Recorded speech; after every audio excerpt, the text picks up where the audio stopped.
Good afternoon, everybody. It is Sunday. I petitioned for another Saturday instead, but my request was ignored and denied, so instead we're doing Sunday. Wish I could fix that. But hey, that means we get to hang out and hobby. Now, yes, let me see, best artwork ever? Yes, thank you. I made it myself in about 5 minutes. We made a technical difficulties one, too. Here, I'll go ahead and show you that, even though there is no technical difficulties right now. I'll go ahead and show it to you.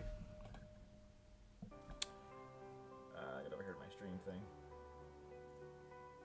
There we go. See, we made a technical difficulties for, when things go bad, which hopefully they won't. But, after last stream, where it turns out my internet's just terrible. Now, you can also probably hear that I do have some music running this time. You'll have to let me know how the audio levels are. If the music is too soft or too loud, let me know. I will adjust the finest royalty-free music that Spotify has to offer. So, what we've got today, doesn't matter whether you can draw as long as you can paint. Yes, for this stream, that is true.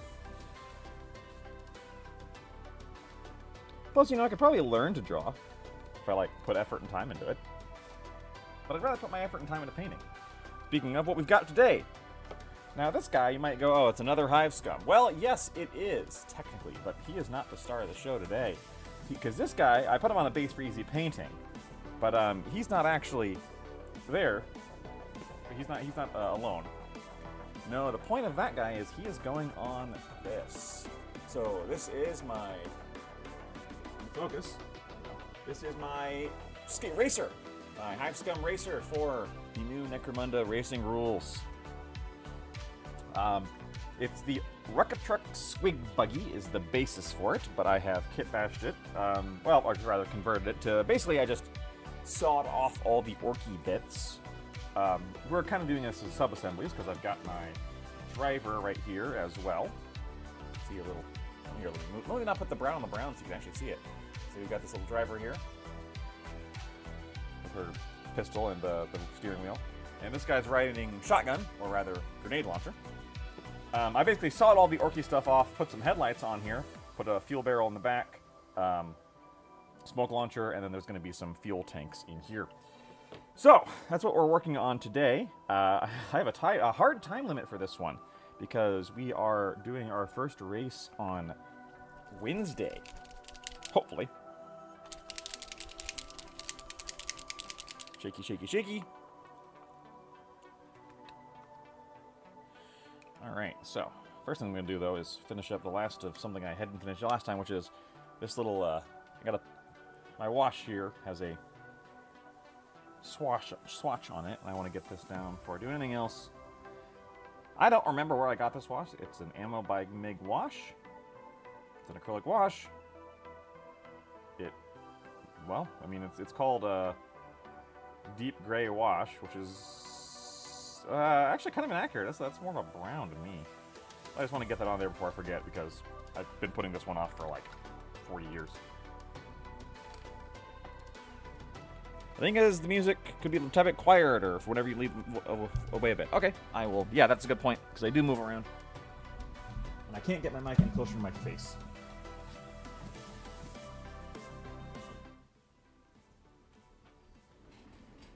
Alright, I have turned the music down. I figure when it's just me on here, the music will provide a nice background. When it's the 1, 2, 3, or 4 of us, as it was on Thursday and will be on most Thursdays, I don't think I'll bother with the music at all, because there's enough people going on talking that on those ones that we probably don't need additional sound. Speaking of which, if anybody has any suggestions for royalty-free music, or music that won't get me DMCA'd, I am all ears. This is... The music is now effectively off. Gosh darn it.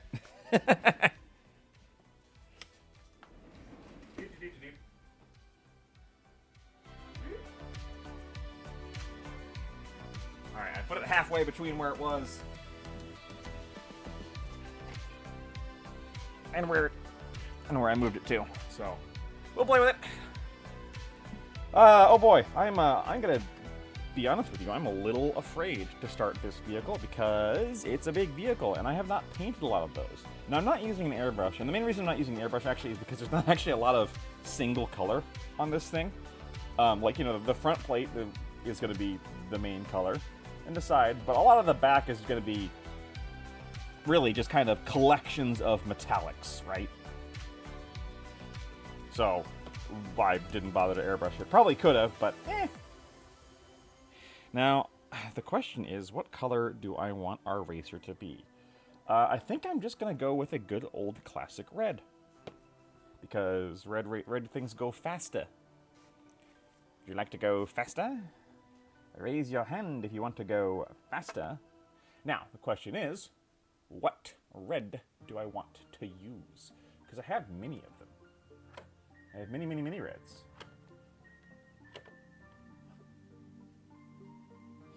I think what I'm going to do is go with this red oxide. At least to start. I've primed it in this nice warm brown because the brown is a nice background color for red, actually, because it's darker, but still provides some warmth as opposed to a black background, which the red would fight to overpower. Depending on the red, the Pro Acryls here are also, of course, with this being a vehicle for the first time, we're probably going to have to play with focus a little bit because it's not used to something that big. So let's get.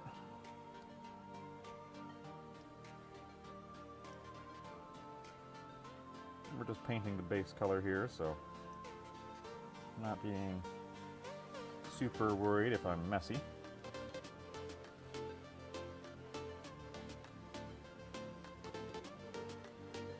Now, one could argue that, yes, even if, you know, probably still should have used an airbrush, and I probably should have, but I can't really do that on stream. I am quite simply not equipped or set up for that. I do have one over to my left. But I have no way of getting my camera pointing at it in any way that you could see. So I didn't. That's okay.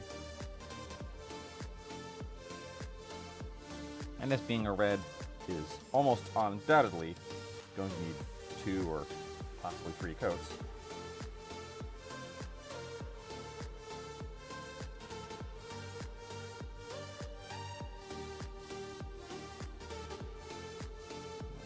Getting in the cracks and crevices.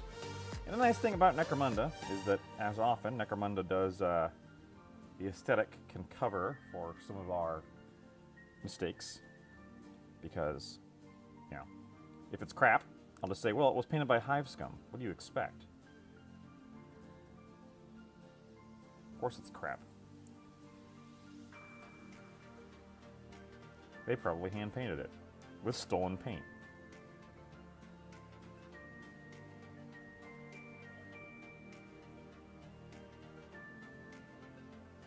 Really in there. All right.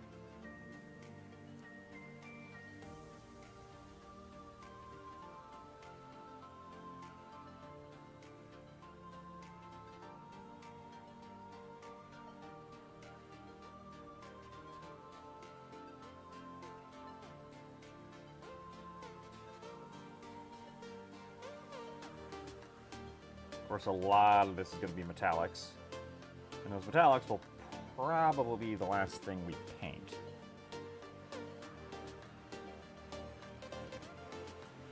The thing about metallics is if you varnish them, they tend to go very dull, right?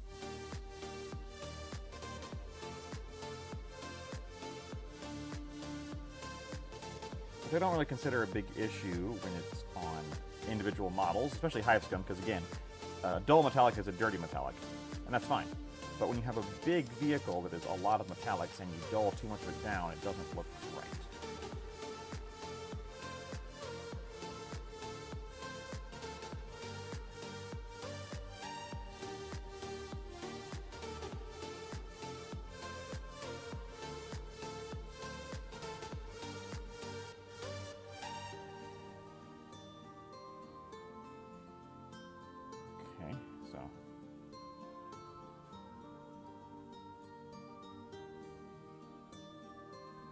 So So that right there is going to be a metallic contraption, so we'll leave that brown. All these will be metals in here, and I'm still going to put red on them just in case we miss anything. Get in there. Using my oldest, crappiest brush. I don't have a good paint handle for this because it doesn't have a base. It did come with one, I think, but vehicles in Necromunda don't use bases, so.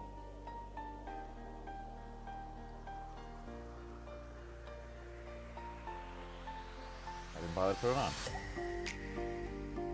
Yeah, so if you don't know, this is the Rukkatruk Squiggly, which is an orc vehicle, one of the Speedwall vehicles, which is relevant again. I converted this ages ago, or at least rather I started converting it ages ago, when I was playing Enforcers, and Enforcers hadn't gotten their vehicle yet and didn't have a road crew, so the only way they could use the vehicle was to get a scum crew and use a generic or custom vehicle. So I was like, oh, I know, what I'll do is I'll make a scum vehicle and say that they're just tagging along with the cops. You know, class traders.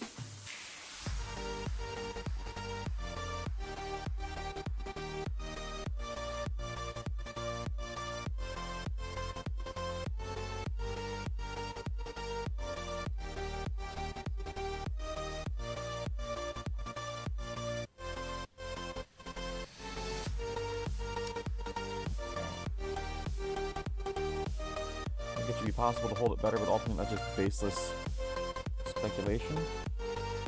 Maybe. Keep in mind I am holding it by a little magnet thing here in the bottom, so I'm not touching it. I could just touch the sides of the thing, but I'm worried about wearing off the primer. I guess I could get a glove.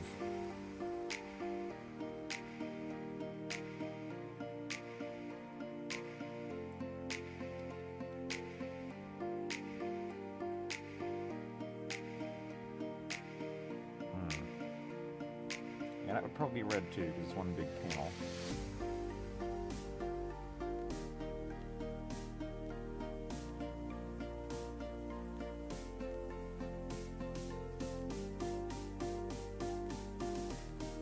Now this does have a little top here that will paint kind of like the last thing, because that's not going on until after the driver's in, because you can't get the driver in and out while the roll bar is there.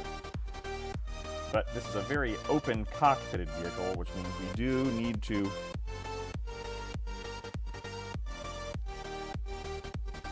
mostly joke about having a base. You know, when I think about it, I could temporarily glue it to a base, couldn't I?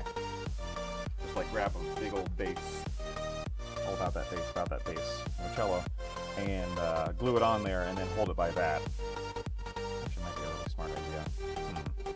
Yeah, hold on. Be right back. Oh, I have one of those somewhere.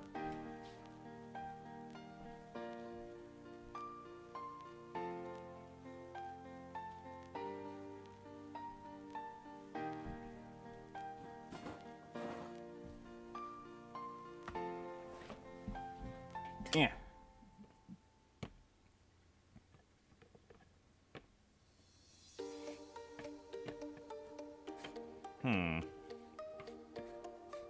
Could do a little bigger, actually, even than that. I have a bigger base.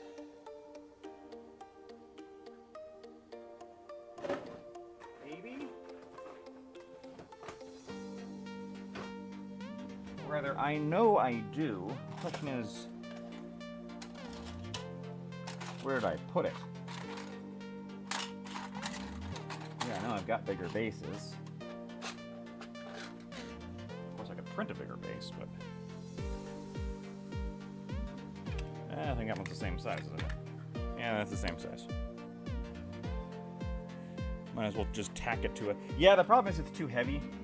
I can't really tack it in a way that isn't handling a bunch of glue.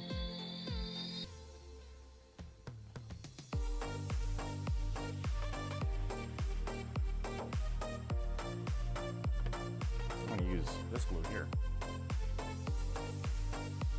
Maybe. Oh my gosh, my glue is stuck. There we go. Okay.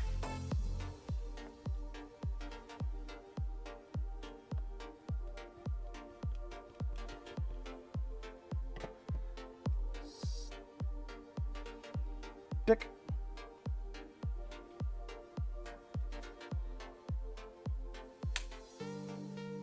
I'm just gonna hold that there for a few seconds till it sticks. Maybe. Come on.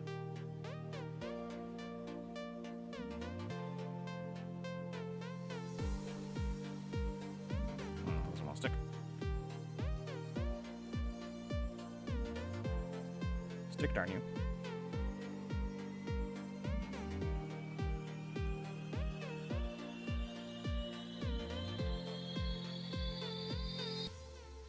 Slightly quieter on the music. We'll tell you what, as soon as I get this to stay in one place, I'll go turn the music down. There we go. I'll turn the music down while we're waiting for that to dry enough to move. Hold a second and grab another. I've got the crew to paint as well, so we have our paint to dry. Alright, I've made the music slightly quieter.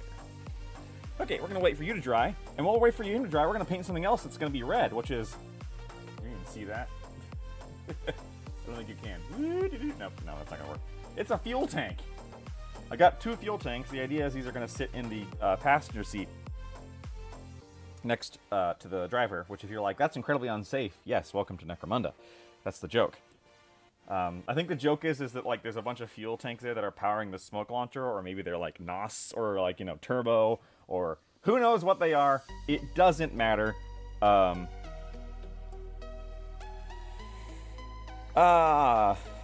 Sky Shield 584. Hello.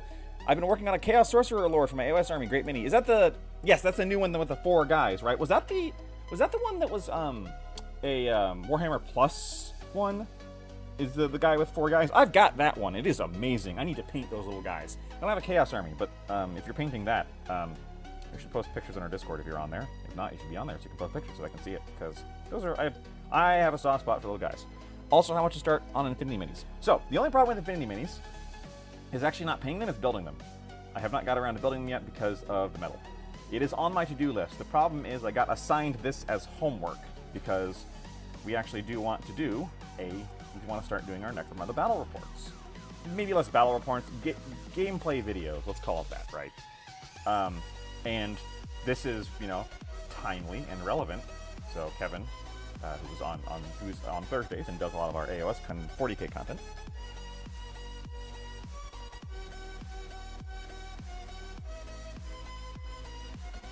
It's actually super safe. That way you can keep an eye on those tanks and make sure they don't do anything funny. Yes! And it is 40k, so the tanks do have a machine spirit, and that machine spirit probably hates you. We're going to paint the smaller one red, and we'll paint the bigger one yellow. Now, it'll end up being a different red than the red of the vehicle here, which I'm going to move off to the side. Let it dry fully before I try and pick it up and futz with it. For some reason, it's giving me Speed Buggy vibes. Anyone else remember the cartoon Speed Buggy, or am I really old? Speed Buggy.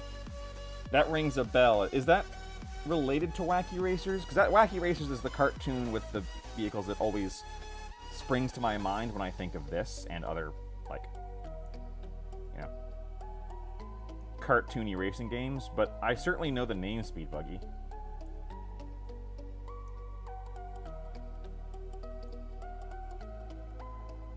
I don't think there is actually diesel fuel versus gasoline in the far future of the 41st millennium. I'm pretty sure it's all just, you know, Promethium. But, by the way, if you didn't know, gas is stored in red cans by law, and diesel stored in yellow cans by law. So, and oxygen is in green cans.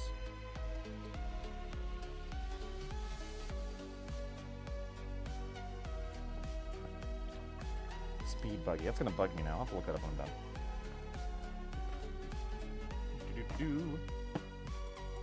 Oops, I think our blue tack a shot on that. Eh. Oh yeah, anyway, Infinity. Yeah, the problem is I haven't built them yet, and it is like, I did not get any more Infinity, but I still have an Infinity box set sitting over there. And I really want to, because I really want to play it, and I really like the minis I've got. I just, everything else keeps happening at once. So, you guys know how, you guys probably know this already. How do we get a nice bright pink? Why, or something, I just spoiled it. So how do we get a nice bright yellow? Why, we put down pink first. So we're going to use Wicked Pink, which I always hear in a Boston accent. The Wicked Pinka. I can't do a Boston accent. And if you're from Boston or the Boston area, I apologize for attempting to. It was one of Hanna-Barbera's Scooby-Doo likes. Okay. Yeah, Hanna-Barbera, who did, 14 cartoons and only had 5 ideas.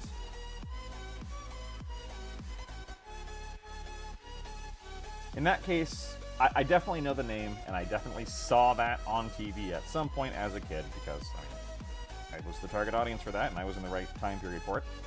But I have no memory of it. Gandalf, I have no memory of this cartoon.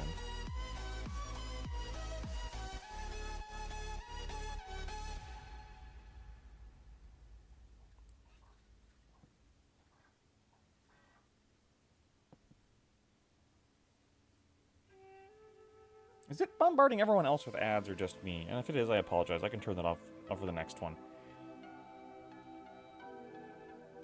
Or at least turn it. I thought I had it set on minimal, but apparently not.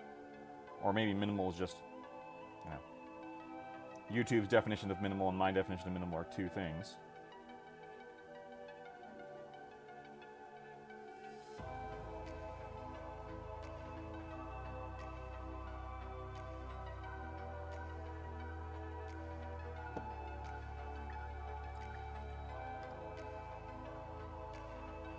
Time to actually get a slightly better, smaller brush for that.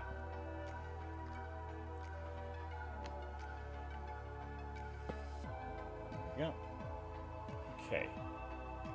Another coat of red on you. Now you're going to be a much brighter red later, so I'm only going to put 2 coats on you. I don't want to be the same red. Although I guess this is one of those things of real life versus minis, right? In real life, you probably have the same red because you probably get the paint from the same spot. But on minis, realism is actually kind of boring sometimes. So I'm not going to paint this fuel can the same red as is going to be on the buggy, because then they would blend together, and that's not very interesting visually.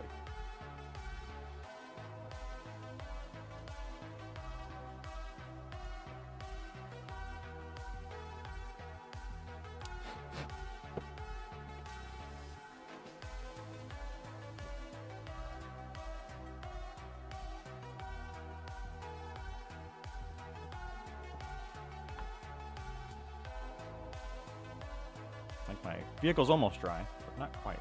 That's okay. We'll have some fun painting these fuel cans first. Maybe a nice warm-up. Break the dust off. So let me see. Sky Shield said they're working on a Chaos Sorcerer. Anyone else working on anything fun? Or exciting? Or just relaxing?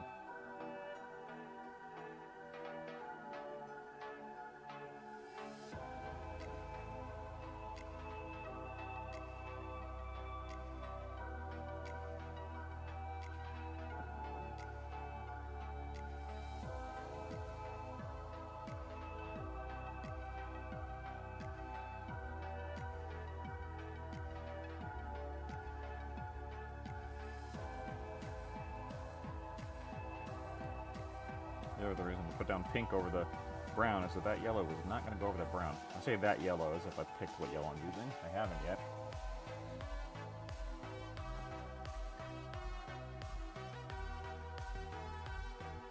I have not yet at all. Might use got this Singus yellow, which is a very yellow. Hey, did I hear that right? You are going for racing stuff before Necromunda vet reps. Ansaron. I think it's, yes, Anacron. Anacron 1. Sort of, where I think it's better to say that we are using the racing to launch our Necromunda back reps, because it's simple. It's one, because we've not really done bat reps before, and we can watch other people do them. And, we can try and imitate, and we can learn from others. But the reality is that until we do it few times, it's not going to be perfect, and we're going to have to learn, and we're probably going to make mistakes. So what we figured we'd do is we would start with something that is a little simpler.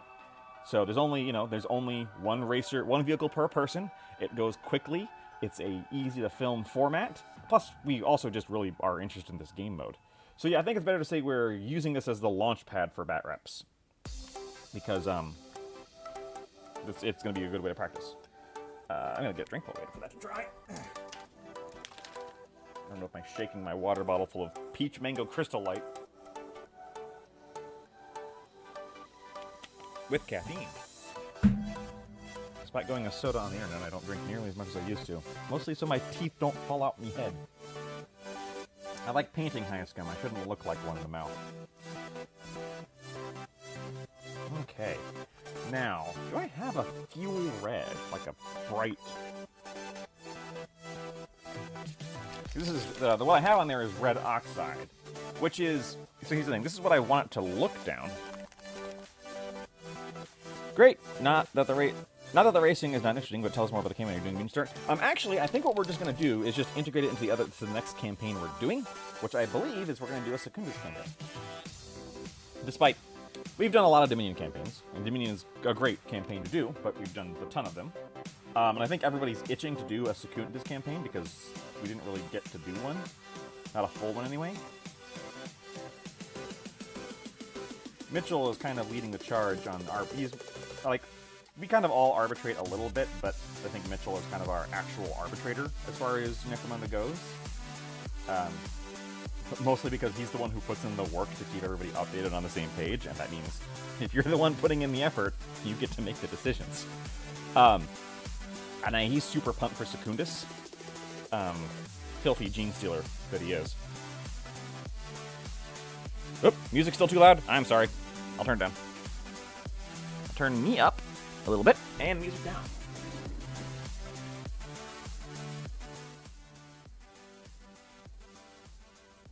Alright, music down.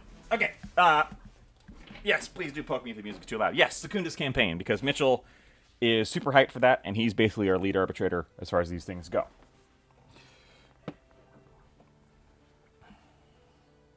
Which, you know, the Secundus campaign also has a lot of variety to it, because there's the lead-up phase with the ash wastes, and then there's the, you know, the delve phase afterwards. So there's a lot of variety for us to do. Yes, there we go. I do have the giant Citadel base handle, and I'll tell you what, it is actually pretty darn good. Like, as much as I make fun of GW for a lot of things, warrantedly, this thing does actually work. Like... Not their new one, though. Their new one's crap. The springs do not hold things in place when you're trying to, like, you know... dry brush. Stuff just flies off. Which is like, what were you guys thinking? If you wanted a tech project for the next stream, you could set it up so the music ducks when you speak. Oh. Can you do that in OBS? I don't know how to do that. Honestly, I should probably just err on the side of keeping it quiet, because at the end of the day, you guys can play your own music if you want. And it doesn't have to be royalty-free, generic crap like mine. Alright, let's get back to putting reds on this baby. I need to focus that a little better, aren't I? Because it's a little bigger than the mini I had test focused it on. Is a little smaller than this baby, huh? Now, in reality, this is a great example of this, the red would almost certainly not go under here, because why would it? But, reality doesn't hold a candle to visual interest. So we're going to paint the red all the way around, because that is more visually compelling.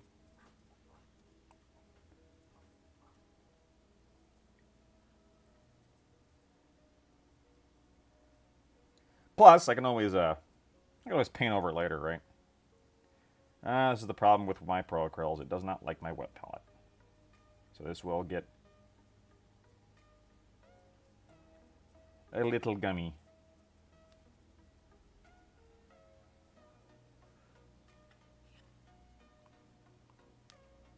Or just skip the music unless it's Necromunda based. Yeah, could do that. And if I could play like Darktide music or whatever, I totally would, but that is not royalty free, and I do not want to steal things from Jesper Kidd, the man who wrote the Darktide music, because he's an artist. And A, respect the artist even if you don't like their work, but also Jesper Kidd is an amazing artist, and I definitely don't want to not give him what he's due. You know, even if that, in the scheme of this stream and the size, it Does it actually matter? No. But, plus I just don't want to get DMCA slapped.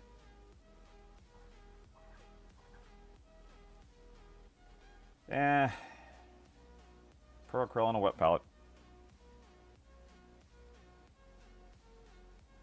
Doesn't help that I live in a very high humidity area. AKA right next to a swamp.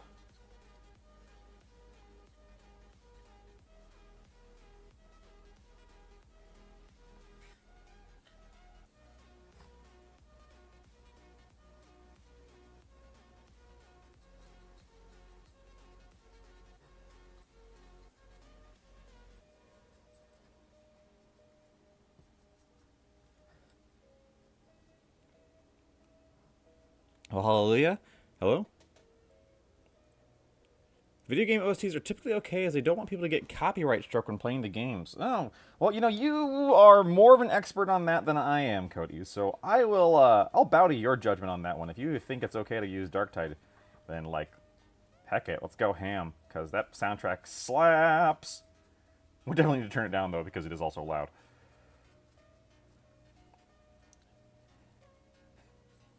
I mean, also, the other thing is, like, getting DMCA'd is only a problem for, like, the strikes against the channel. It's not actually a problem about taking the money that we'd make, because we don't make a lot of money on these streams, which is fine. That's not the point. Hellstorm Wargaming plays all the N64 titles music in his videos. Oh, yeah. Which is weird, because that's Nintendo, and they're, like, you know, actually enslaving people over copyright, so... If you don't know what I'm referencing, look it up. It's terrifying.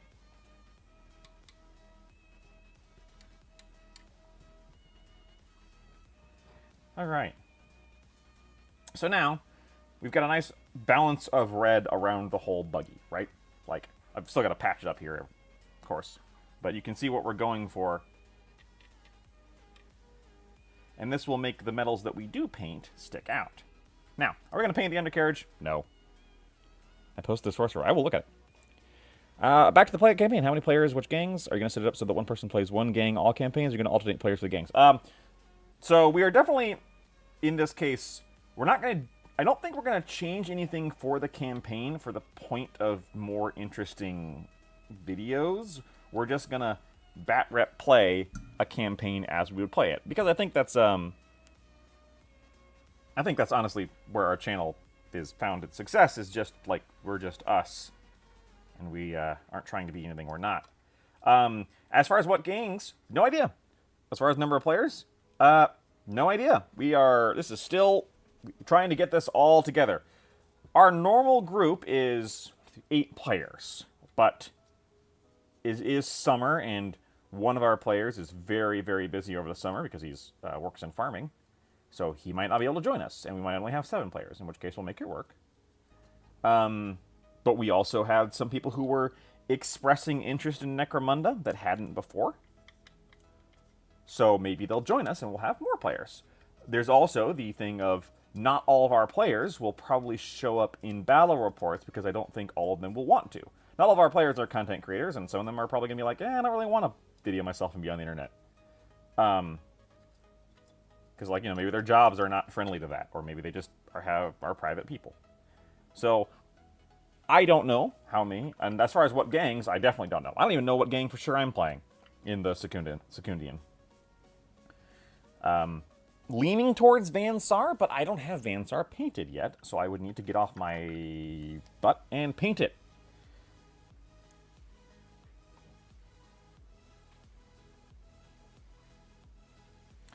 But we'll probably do some practice one-offs before we start doing a campaign. I think that would be red 2.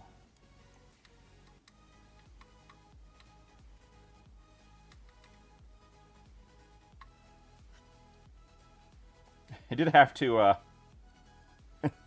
this chair here, because this is originally an orc vehicle, the people, if you put humans in it, they look small and they don't actually fit in the seats. So I had to 3D print this chair right here to get the, oops, that's okay.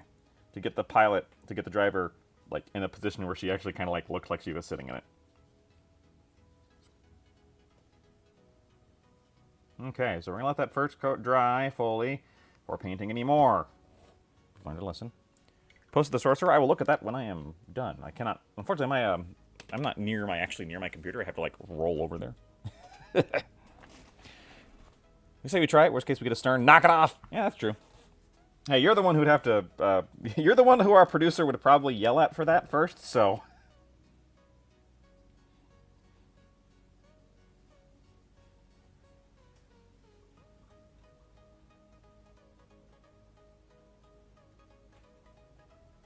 All right. While we're waiting for that to dry. A 3D printed baby seat for the driver. I considered it, but I already added a wolf head onto her because they're the scum wolves. Originally, it's because all of my enforcers... There you go. All of my enforcers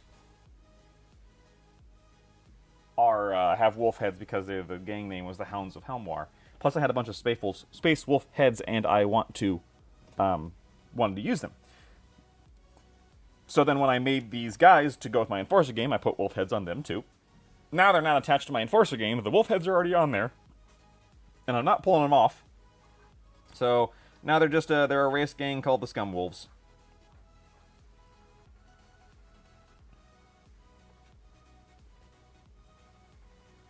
So yeah, anyway, I'm already kind of like furifying them, so I don't need to also babyfy them because that's too many internet memes crossed into one thing, you know?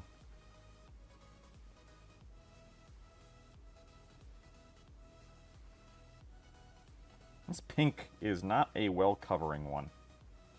Which...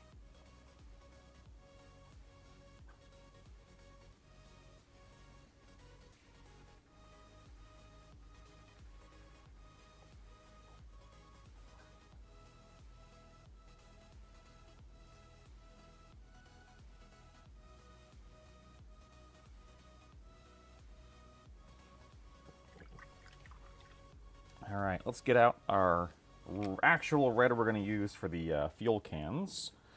What do we want to try here? I've got Resplendent Red, which is a dark, warm red. That might be the way we go. I could just use good old... I've been using this Cawdor Red a lot, and I kind of like it. Like, it's just very... Bam! Punchy.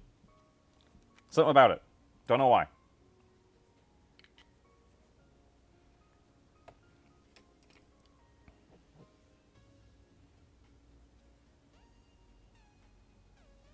But this will get, I'm not afraid of using a very bright red because this will get knocked down when we, wash it and, you know, grime it. And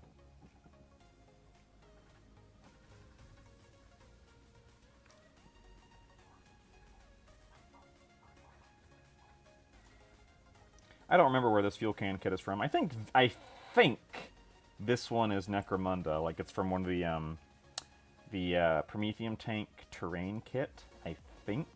I don't actually remember. But it might be from the new Sentinel Kit instead. I just have a big box of bits that's labeled Vehicle Bits, where I take everything that's kind of vehicle-related and stuff it in there.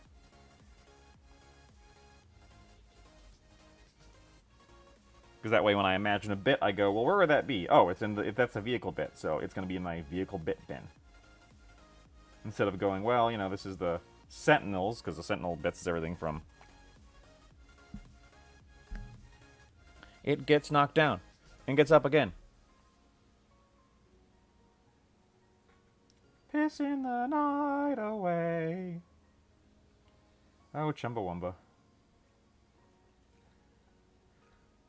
Line me up against the nearest wall.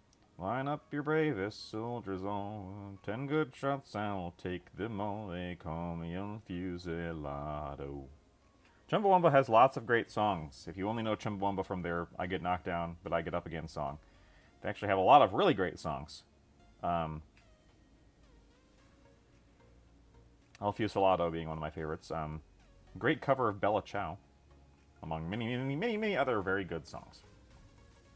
Very, very actually punk band.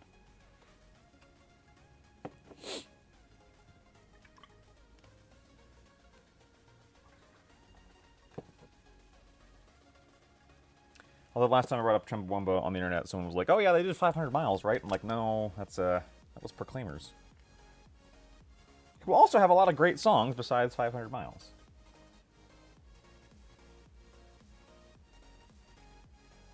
Sometimes bands get accused of being one-hit wonders, and it's not fair, you know?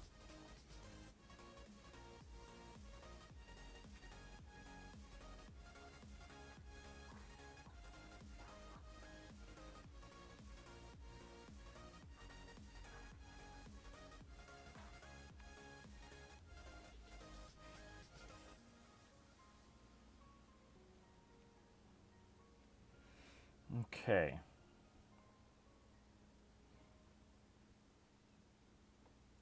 I actually haven't decided what I want to do for the racer, the driver, and the shotgun. What their outfits are going to be. I think what they'll be is it'll be the very normal Gene Stealer neutral colored outfits, but with splashes of red to tie them to the vehicle. But I think they're Hive scum. They probably wouldn't be able to afford like actual, you know, outfits that are painted in the colors of their vehicle.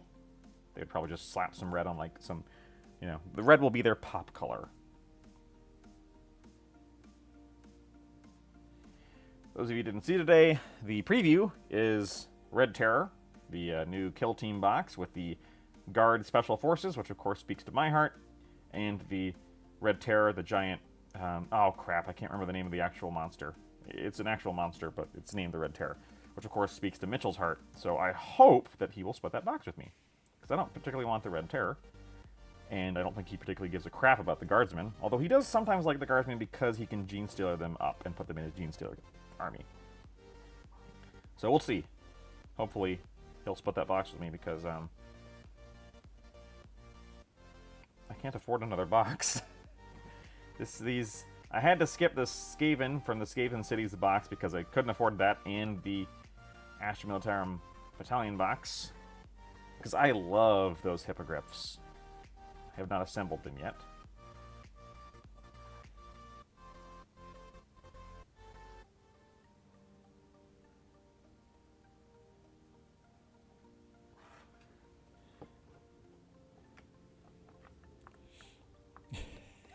I do think it's fair for Chumbawamba. They set out to produce a one-hit wonder with top lumping and cash out for good causes. I mean, yeah, mission accomplished.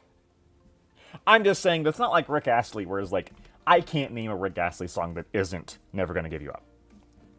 Hey, will there be Necromunda Race on the channel? Yes, that is why I'm painting this. It's gonna be the first thing we try and do a bat rep with, or this Dextrello. Yes, Dextrello. Have you decided on the format of the bat reps? Are you going to just film the while gaming, or are you going to do voiceover after editing? Great question. First one will be film while gaming, and then we're going to see how that works. After that, we'll see. It might depend on the video. It might also depend on who's playing. I still need to paint my Cerberus Vansar Gene Stealer gang. Yep. You should. I love this Cawdor red so much. We'll get one more coat on here, and then we'll do the details.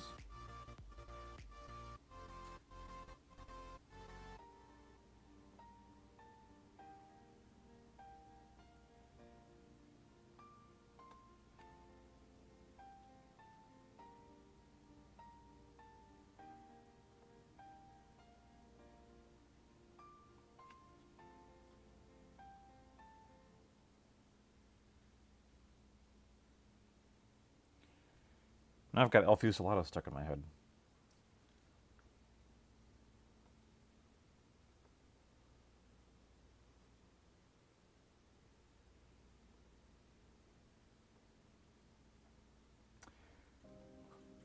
Well, the reason I brought up El Fusilado in the first place is because I was over at my father's house the other day, and I had on the TV the TV series that they made for 100 Years of Solitude. If you're not familiar with 100 Years of Solitude, it's a novel by, Gabriel Marquez, I think is his name. Mexican author. It is a, classic book, but it's also a profoundly weird, profoundly strange book. Magical realism. But anyway, the show opens with the main character in flashing back as he's put in front of the firing squad, and so that made me think of El Fusilado. I I don't think I will watch that show. I've read 100 Years of Solitude. It's a fascinating book. Well worth a read if you're anything at all into, like, very strange reads. But, it's not a happy book. I don't know if I'd want to watch the show version of that.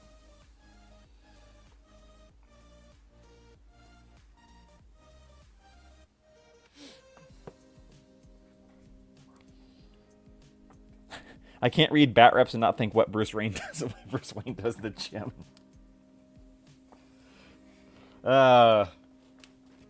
Less bat weight, more bat reps.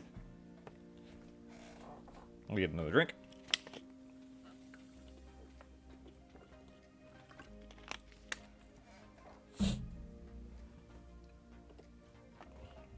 My question is, when does Bruce Wayne even have the time to work out?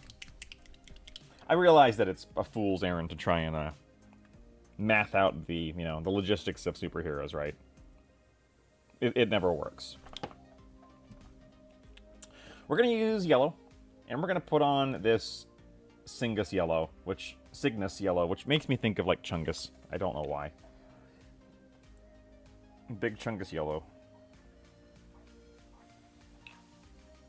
Cygnus, I hardly know us.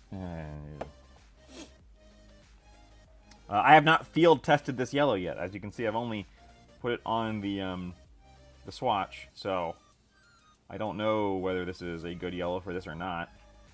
If it's not, we can always cover it up with a more... Well, it's covering about as well as yellows normally do, so that at least has not impacted.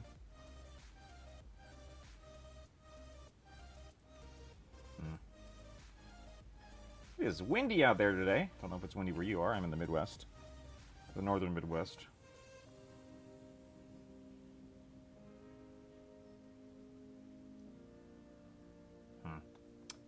Yeah. Hashtag yellow problems. I like the color. I don't really have any other yellows I'd even use for this. Like, I've got AK's deep yellow. That might be a better yellow for this purpose.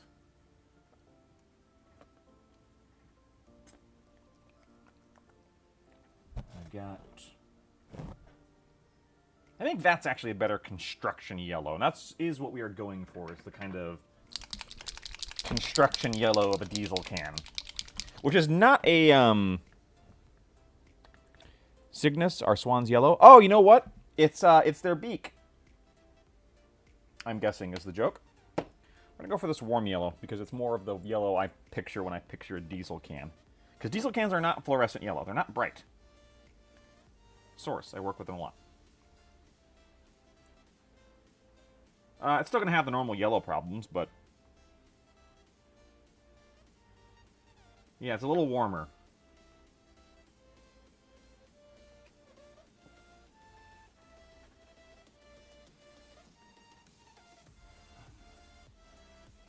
But not any less runny. Good heavens.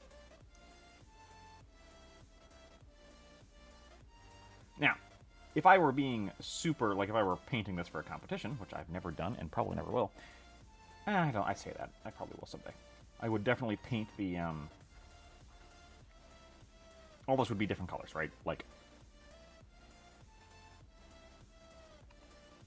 but this is not, this is going in the side of a, it's a one-off joke in the side of a vehicle. It doesn't warrant particular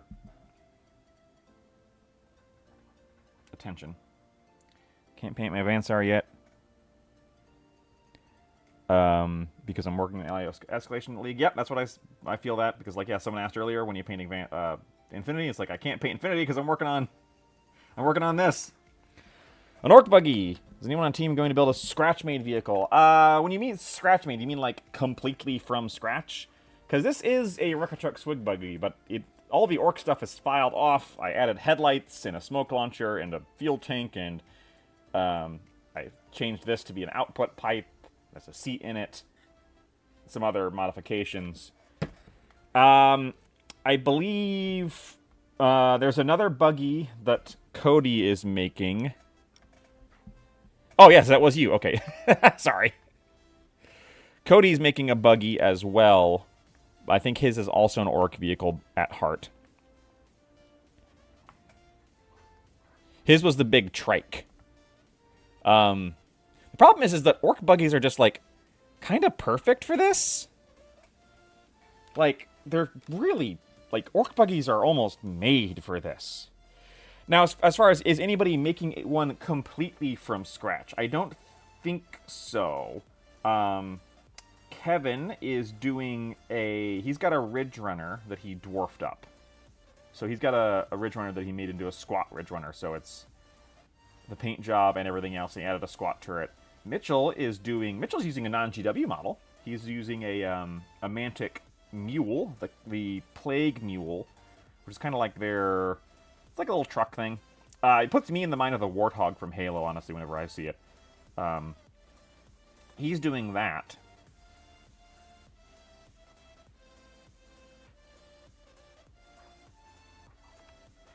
So he's using non-GW. Deathkiller Wartrike, yeah, that was it. And it looks astoundingly good. And, like, yeah, it looks like you cast it up, and it looks like a Helot's vehicle, and it looks, like, perfect. Yeah, that's... I now want to get all of the orc vehicles for this game mode, for each different gang. And it's like, well, for someone who says he doesn't want orcs and Necromunda, I'm sure doing my best to forcibly orc up Necromunda, huh? Okay, that needs time to dry. Oh, this is the inaugural use of our warm yellow, so you know what that means. Swatch time! Swatch, swatch, swatch, swatch, swatch, swatch! Everybody! You know, I don't think I've ever heard that song besides meme videos.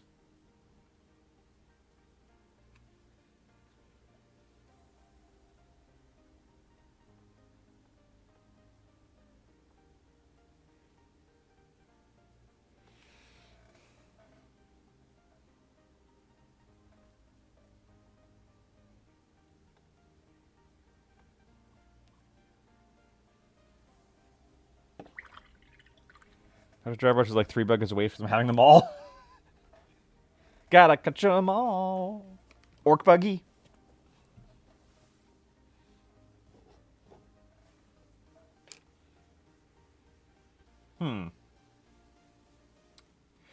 This Kara Red is almost a little too cold for technical gas can color, but we're going to excuse that by saying it's Necromunda.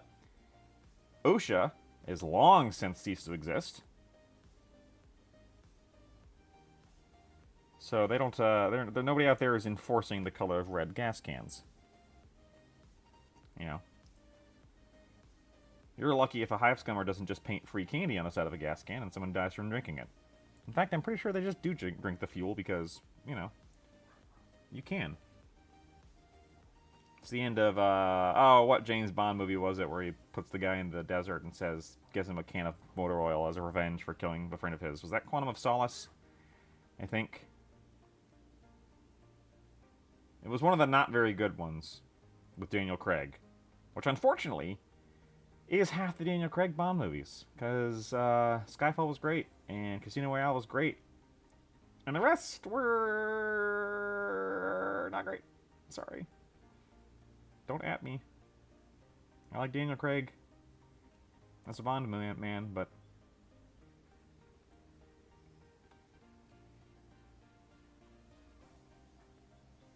Okay, we're gonna... I was about to joke that the twist...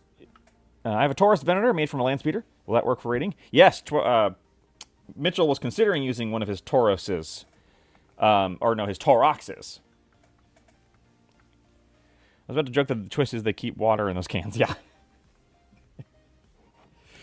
One of the ideas I had for an Orlock vehicle was the land speeder, but I don't have one. They don't sell them anymore. I might have one somewhere. Maybe I sold it because I didn't use it. I don't remember. Look, Craig will be the first one to tell you those movies weren't good. Yeah. I'd say I feel bad for Daniel Craig, but he got paid.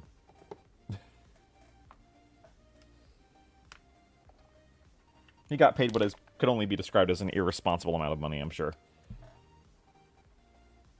So. But don't worry, now Amazon owns Bond, and I'm sure that they will not just, produce content until it's run into the ground.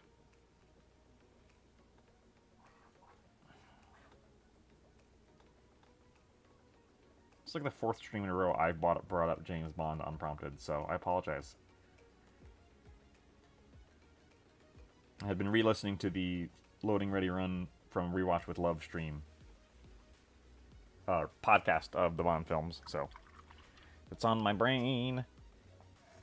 I have Torx too. Yes, Torxes are great. Daniel find is more enjoyable than that Glass Onion murder movie. I mean, yeah, I don't think there is any question that Knives Out and Glass Onion are better movies than most. I mean, pretty much every Bond film. Um, I don't know if I would say they're better movies than Casino Royale, because the Daniel Craig Casino Royale, because that is a very good movie, as is Skyfall. Those are not just 4 Bond movies; those are very good movies. But Knives Out and Glass Onion are also very good movies. I will definitely say that Dave Bautista's in Glass Onion is better than Dave Bautista in Spectre. Although he was great in Spectre, but he didn't have anything to do. I would say he's now happily playing gay Poirot, but that's just Poirot. Yeah, Poirot is. I mean, look, we don't want to make stereotypes, but you horrid little Frenchman. Excuse you, I am a horrid little Belgian. So it was a terrible Poirot impression. The only Poirot movie I've seen is the one with is Murder on the Nile, and I actually only clicked on it because it had Roddy McDowall in it. A man who I continually, every time I say Roddy McDowall, I almost say Rowdy Roddy McDowall, which is the freakish crossover of Rowdy Roddy Piper and Roddy McDowall, which would be terrifying, because it would either be an incredibly buff Roddy McDowall or Rowdy Roddy Piper with a bow tie.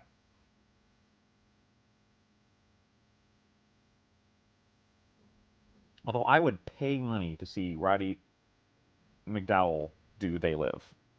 Just exactly the same, except it's Roddy McDowall instead of Rowdy Roddy Piper.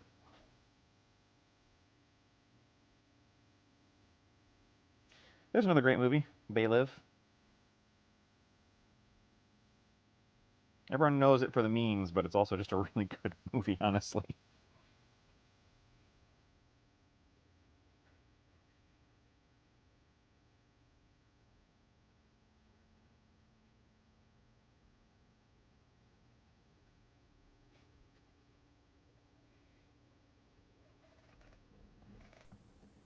Other than the thing about Poirot is that I have trouble accepting anyone else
they can gain their memories, but they can also gain aspects of the things they eat. So it's very normal for them to eat things.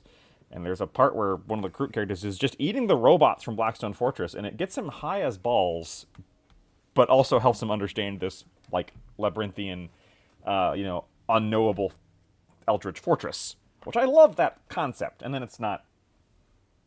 Or there's the main character gets caught in a time loop where he has to repeatedly walk into the same room and kill the same very annoyed dark elf over and over again, who is also aware he's in the time loop and is being killed over and over again. Stuff like that. They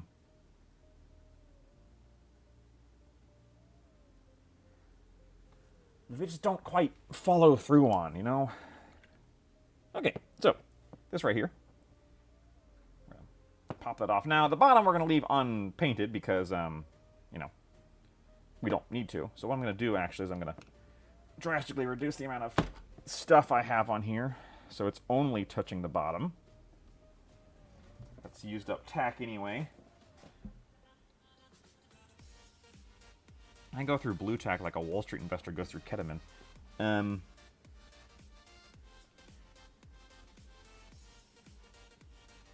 But, it's going to be on the bottom, so we're not going to bother to paint that because it's not going to be seen. It's going to be glued.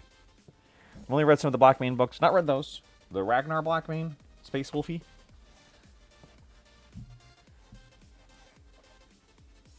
I'm sorry. I'm going to make the joke. The Blackmane books. Oh, isn't that just in the Omegaverse?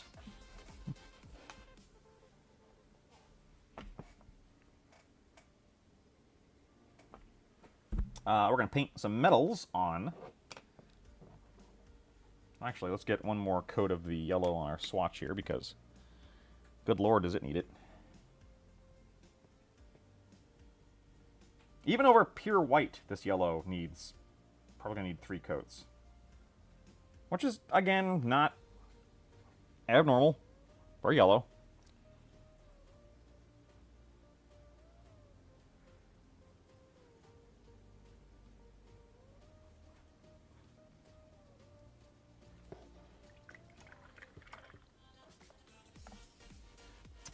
Let's get some metallic on this little gas can. And for the metallic I'm going to break out the P3.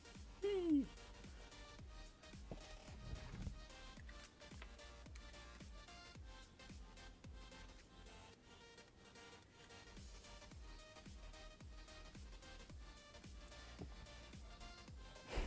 There are no responses. I feel I'm allowed to type this here into this here YouTube chat. Nope. No, they're not.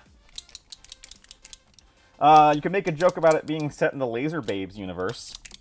But if you did not see the games we found at Adepticon video, find that and then scan to the part where we put up the cover of the game that we had to censor.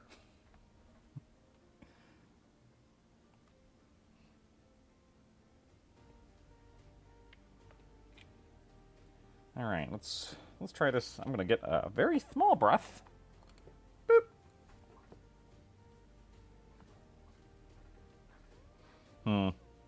Well, this is very gummy metallic off the bat, so I don't think I love it.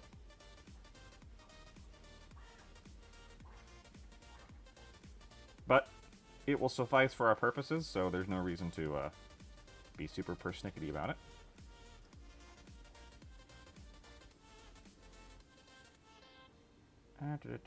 Get in there.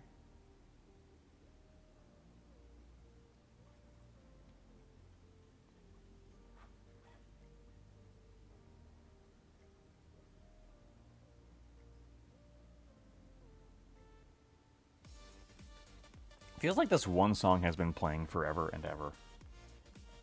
Like I get it's royalty free, and it's all gonna sound kind of gonna have the same vibe, but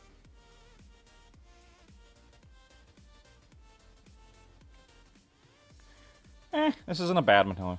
What do you think of the idea of someone set in Necromunda like the 2011 a mission set in Necromunda 2011 movie Priest? Oh, mission as in like a religious mission. I thought you meant like a mission, like a thing you do. There is a chapter on Necromunda. I forget what it is, but there is a sister chapter on Necromunda, like a chapter house on Necromunda. I cannot remember the name of it. I mean, you could just joke that's just Cawdor, right? But and Cawdor does walk this weird line between being accepted by the ecclesiarchy and kind of being, like, given the side eye. I've not seen that movie, though, so I'm not familiar. I cannot say. But you could definitely, like, there are definitely religious missions. I mean, it's 40k. There are religious missions on every single Imperium world, and if there's not, they get, like, you know, they will find you and they will give you one, right? You don't get to not have the ecclesiarchy on your planet.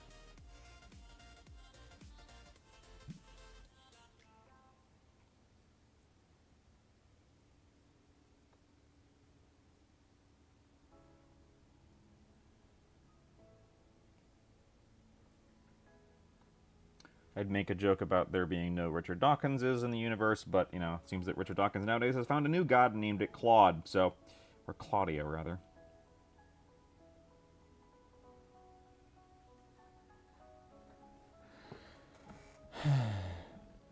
All around the train... a Genocult gang is driving a train from into the Hive to spread the infection. Oh, that's kind of like the beginning of... I don't know if you've ever played Darktide, but the beginning of Darktide... the infection is started by the Nurgle regiment taking over a train and ramming it into the Hive, and that's what caused the initial infection. Yes, I definitely... Okay, so like a train-based mission? Absolutely. Like, that is... We have been trying to get something like that going, but it's so challenging. The real challenging part there is, in real train fights, like in real fights on and around a train, people can move in and around in cramped spaces, and the reality is that miniature games with bases have a lot of difficulty doing that because people take up more space than they actually do in real life, which makes cramped train car fights incredibly hard to do satisfyingly. Now, an ash waste mission around the train, much easier. Actually, in the train, very difficult. Can't talk about questions of the additional Space Marine organs and a means of securing boats to the... Yeah. Let's not talk about that. But yes, I absolutely think a train-based mission, like a train heist, basically rolling roads with a train in the middle as a static thing that moves along with everybody is absolutely, something I'm surprised they didn't write something for. It wouldn't even have to be necessarily a train. You could do it as a Cargo 8 land train, like a Cargo 8 trailer with or a Cargo 8 ridge hauler with 8 different trailers just coming off the back of it, and everybody's fighting in, on, and around it.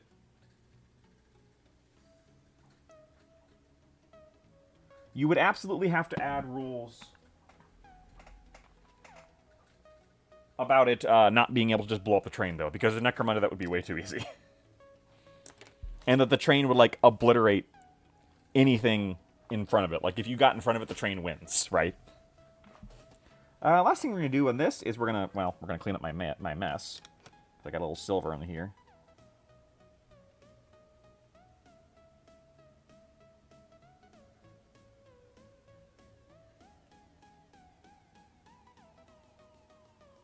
Here we go. We're going to put a little...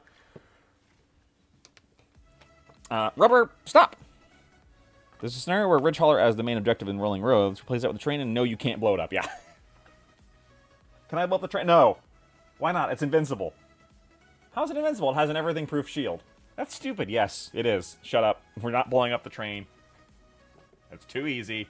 It's no fun to just blow up the train. Where's my rubbery black? I know I have one. Ah, here it is. Here's another color that I've not yet found replicated. If someone else knows a color like this that is not in Games Workshop, please let me know. It's Corvus Black. I know it's backwards for you guys. Corvus Black is this really nice, like, you want to paint rubber, because rubber has is black, but has a grayness to it, right? And I've yet to find something, like, my tires on the vehicle here are going to be Corvus Black.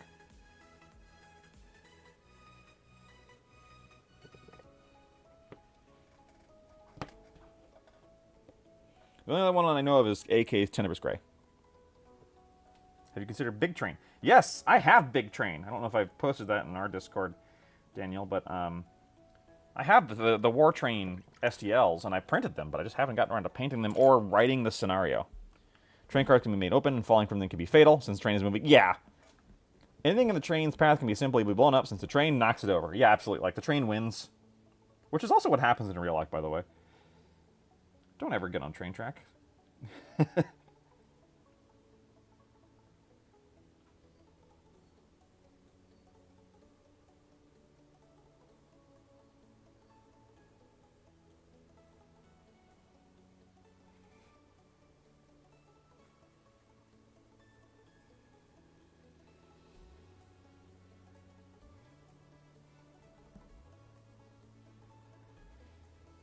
So,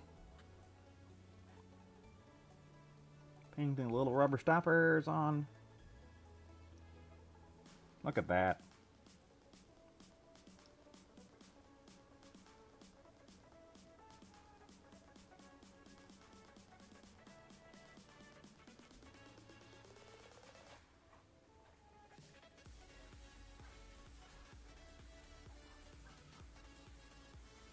There we go. That's ready for washing. After it fully dries, of course. Adam makes a color called Rubber and Tire. Oh, okay. I'll have to get that. I know Secret Weapon used to, but of course Secret Weapon is dead as a doornail. I do have some Adam paints here. Where are you? Nope. Nope. There you go. I got these. I got the Adam paints. I've only got 5 of them. None of them are that color. But I'll have to look into that.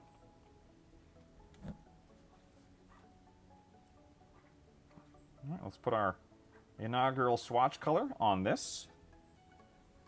Oh, see, when I put this on the swatch, it's actually quite bright and nice. What color is this called? It's called Cold Steel. Yeah, I can see that.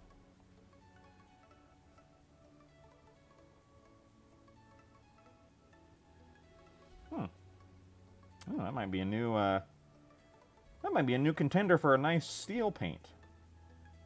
That's nice and shiny and covers very nicely. Yeah, I think we'll try more of this. I'd heard good things about these. That's one of the reasons I got the starter set. But I hadn't actually quite investigated. Okay, back to the yellow mines.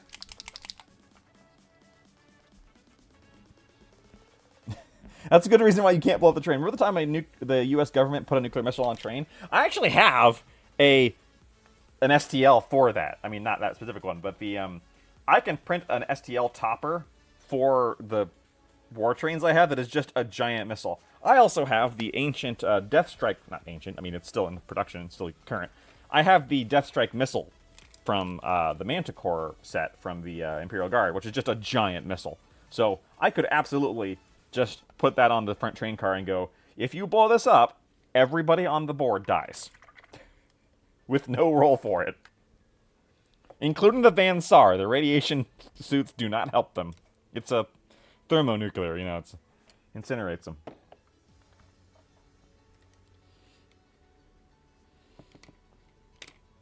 Rubber and Tire. I'm going to have to write that down. Adam paints Rubber and Tire.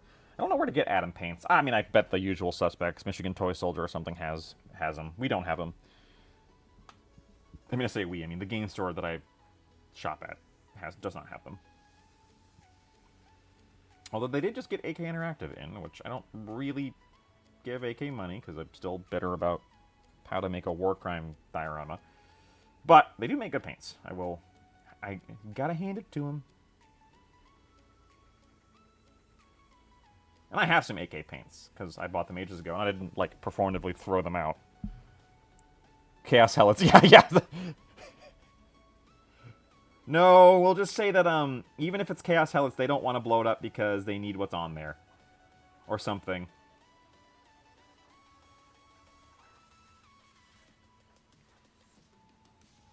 Okay, it took us 4 coats, but now that we've got the 4th coat on here, this is a very nice yellow.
I do like that yellow.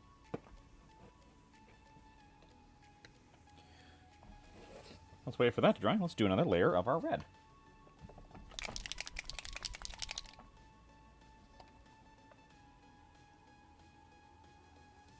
Oops, I already had some. Oh well.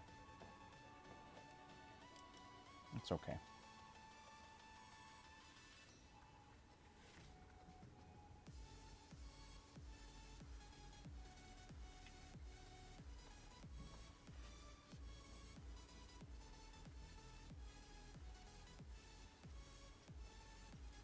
I have a feeling what's going to happen for this vehicle is it's going to get painted to a very basic standard for the initial battle report, and then I'll go back and add a lot of other things later.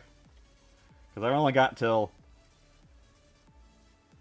Wednesday, and I have night classes on Monday and Tuesday, so...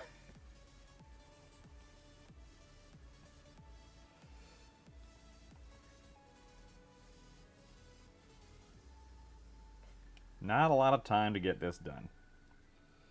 But I've got all of today and tonight. Because at the very least, I got my homework done for my night classes earlier in the week. Night classes are welding, by the way, learning to weld, because it's career relevant and also handy, and also fun to make things. I'd love to be able to weld together my own gaming table someday, or various other rigs. And now I can. I mean, I technically can now, just I'm not very good at it. And I'm not certified yet. And I want that certification, even if I don't actually plan to go join the Carpenters Union that is providing it. Because it's handy. And it's lifetime. It is hard, though.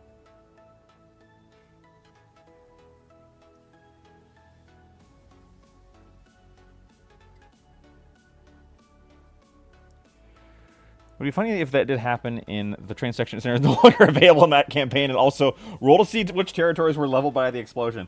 Yeah, you go fight over that territory. Everyone is hit by the radphage effect every turn, and there's no terrain. It's just a wide open field, and yeah, everyone takes radphage damage at the end of every turn.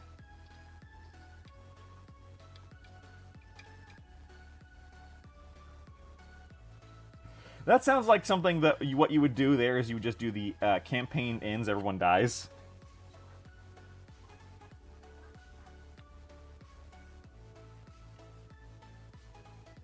Which you could do as the final mission of a campaign if you wanted to do that.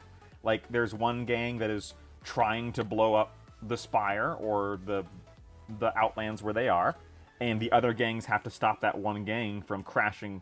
Like, you can't just blow up the train, though, because then it won't do all the damage it needs to. The gang needs to actually crash it into the Spire, or the hub, or whatever. And, it's like the train mission from Darktide, where, like, you know, they're trying to crash it into something and you're trying to stop it.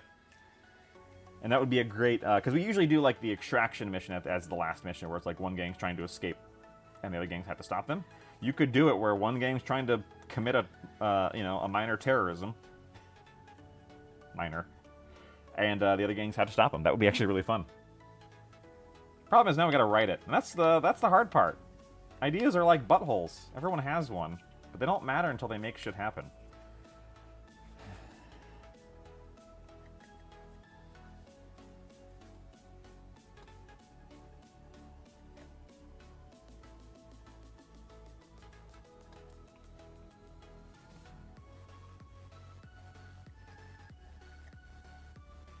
I love this red. This is Red Oxide from the Army Paint, or not Army Painter, from Monument Adepticon set.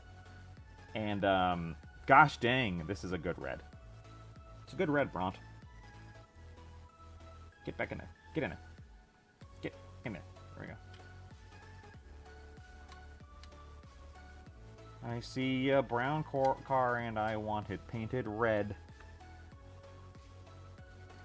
No Hive scum anymore. The nuke went off. They're dead.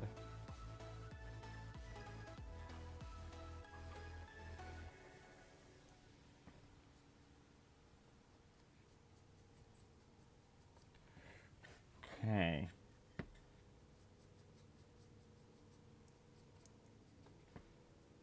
The nice thing about this vehicle is once I get the paneling done, 98% of the details are just going to be metallic, and those will go fast. And then there's just going to be a lot of dry brushing and washing. So, not actually particularly worried. So you planning on doing a battle report sometime in the game? Hello, Fallout Boy 1980. Yes, we are finally diving into battle reports, or filmed gameplay, or both, whatever you want to call it. And the first one we're going to try, and emphasis on try, like I don't want to talk up that which we have not done yet, because I hate making promises I can't keep. But we're going to try and launch it with a playthrough of a game of the racing. Because we're all interested in it, and it's short, and it's manageable, and, you know, as I said earlier, we're going to make mistakes. Like, this is our first time doing this, really. We've done filmed stuff before on the channel, if you look back on it. We've done a few things. We did a gameplay video of Mutant Year Zero, which was not bad, but it was also, like, you know, we learned a lot of things. Like, yeah, we just kind of passed the camera back and forth, and that wasn't super interesting. So we're going to try new things, and we're going to have to learn, you know?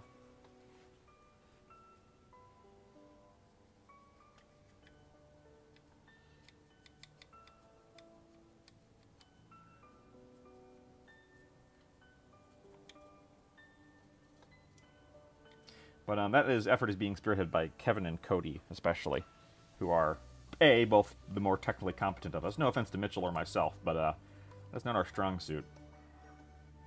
Cody is definitely our tech man, and Kevin knows his way around it a little bit, too.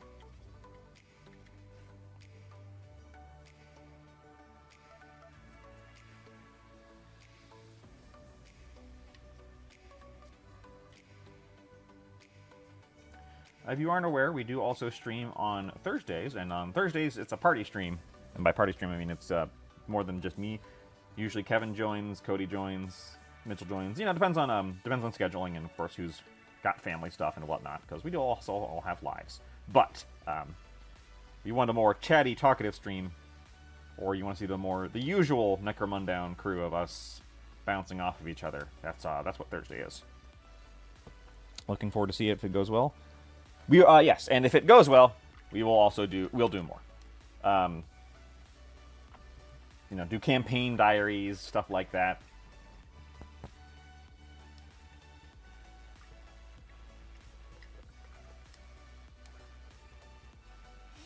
Okay, yeah, now with that second coat of red really brings it together. And you're going to need a third coat, because it is red over brown. You know? While we're waiting, yellow. Oh, actually, wait, let's put some wash on this.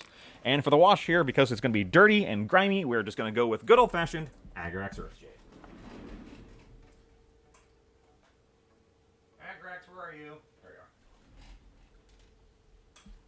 I do have to roll my chair across the about 6 feet to get to my wall of GW. Because I don't use GW a lot, but I do use the Agrax. I mean, I could just pull skin tone over here, but better the devil we know. Which one of you gets to make the obvious joke of making the driver look like Vin Diesel? I have heads that look like Vin Diesel here somewhere. They are in Necromunda. Like, there are Necromunda heads that look like Vin Diesel, and I guarantee you it is intentional.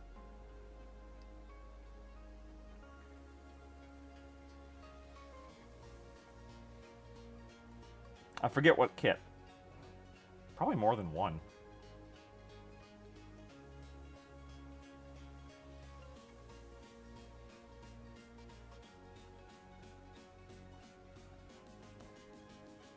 There we go.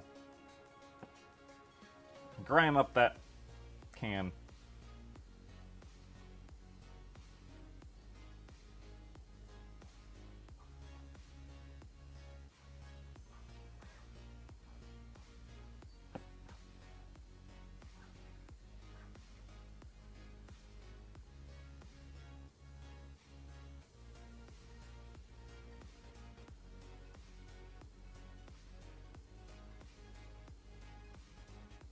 Alright. Well, that won't be done drying until after the stream. Both my racer grew are bald, so that's close, I suppose. Yeah.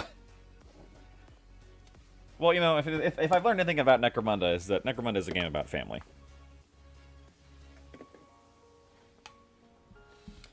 I mean, speak for yourself. My guys are all going to look like Dastardly and Muttley, and I almost painted this thing purple, but it does not look like the Dastardly and Muttley car.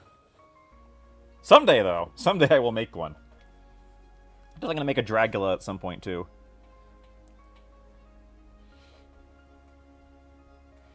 Dig through the hive scum and burn through the ash wastes and slam on the back of my ridge hauler.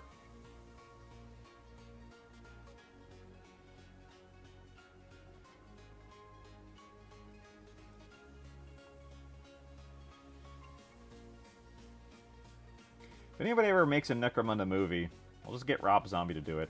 He would cap. That's his aesthetic. Just the worst people. Everything's grimy and terrible. And there are no likable characters, and everything is awful. That's a Rob Zombie movie, right? Remember the time Rob Zombie was just in Twisted Metal 4? As himself?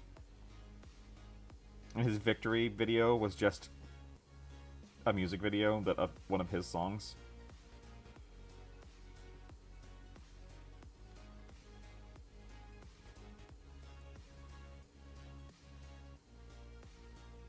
I wonder. I mean, no. I bet. Ooh, should make a sweet tooth. You know, like from Twisted Metal, make a sweet tooth. I guess probably be a ridge hauler, right? Little ice cream truck ridge hauler, or not little, big ice cream truck ridge hauler.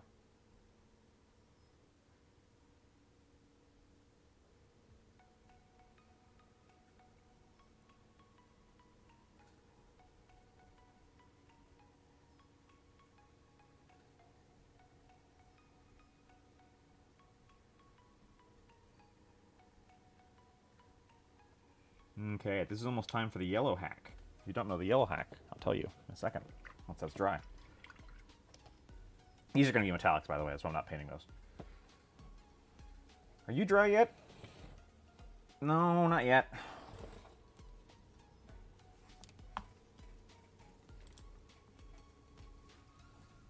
Where'd my metal go?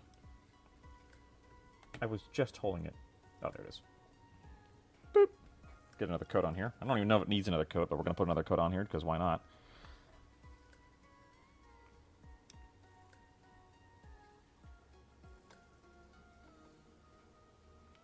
I wish they would make good Twisted Metal games again. I know that part of the reason they didn't, if you don't know this, the Twisted Metal games, is because literally half the dev studio like died in a plane accident, and that kind of just like put the kibosh on the game they were making at the time, which was Twisted Metal Black, or Twisted Metal, the sequel to Twisted Metal Black, and they just never recovered as a studio, and they sold it, and it got sold a bunch around, and they never really made another game. Because I loved Twisted Metal as a kid, man. I loved it a lot. And I know they made a really bad TV show. I know they made another one that was just not a very good game. That doesn't count.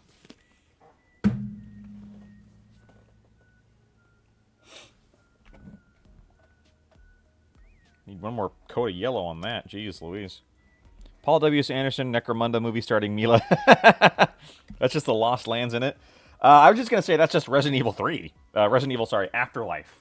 Like, that literally just takes place in the desert, and they spend most of it driving around in cars. Like, that's just, yeah.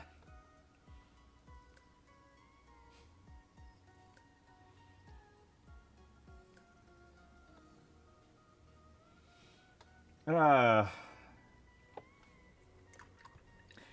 I had $1 for every time, or a nickel for every time someone said a post-apocalyptic movie in and around Las Vegas, I'd have 2 nickels, which isn't a lot, but it's weird that's happened twice.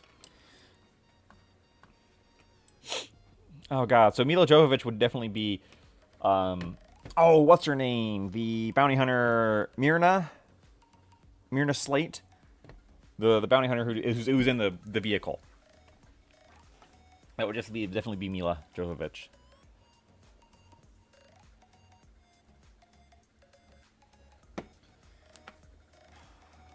Okay, I think we can, even if we're not done with the reds, we can start playing with some of the other colors. Like this up here. That's going to be, this is all obviously going to be metals. Now, of course, with the metals, what the challenge is, you don't want them to be the same metal over and over again. Because I could just paint the entire dang thing as this cold steel and have all the metals be the same color, but that would be extraordinarily boring. So we're not going to do that. Now, I don't have a ton of metals, but I do have a fair few. So I've got some really dark metals like this magnesium here. There we go. Of course, this is going to be my steel metal. And then something to represent a brass or a copper would be handy. Like this, copper. And then got these two bronzes here that can also be used to represent darker metals. And I have lots of gold, but I don't see gold making its way onto this one. Not really. I do have the Amp steel color, which is really close to the P3 steel color, a little more dull. The thing is, I do need to think about highlighting these as well, and I think the silver can highlight that. Well, maybe that's because those are two very different in tone. That is the problem. Could use white gold, but that's got a different shininess to it.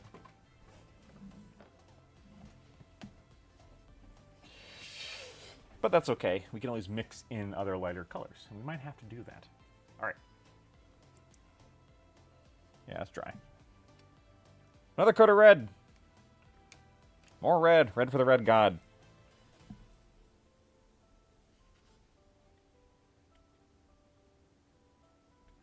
And yes, I could have airbrushed this and it would be done, have been done in like 20 minutes, but that's no fun. And more importantly, I didn't have time. I haven't used my airbrush in quite a while. So I need to set it up again. Oops, wrong red, wrong red.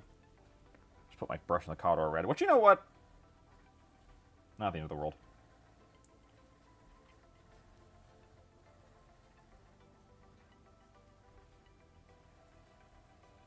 Although I wish I would stop doing it, Josh.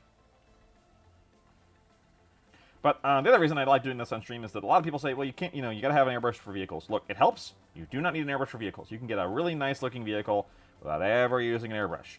I do consider the airbrush one of the best tools you can save up for and buy. Just because you can get a really decent one for $100, and that's, especially if you're doing Games Workshop, that's the cost of a Games Workshop kit, But of course, the bigger issue with airbrushes is usually not money, but space. Space and ventilation.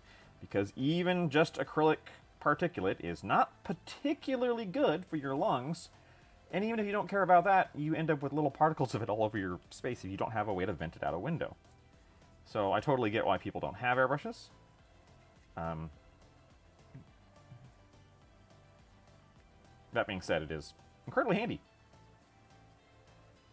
Originally, I was going to actually spray paint this red, but the red I have is gloss, and I'm not doing that rigmarole. I am not going to gloss red this thing. Although, yes, if this was a real car, it would be glossed. This one will not be glossed. Because in the ash waste, I don't care how much you love your racer, you are not buffing and waxing this thing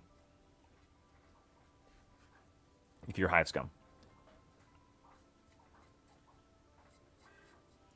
In real life, gloss is used on cars for many reasons, but among other reasons, it makes you more easy to see, which is why if you matte paint your, I don't know, giant truck or whatever, you're a moron, and you shouldn't do that.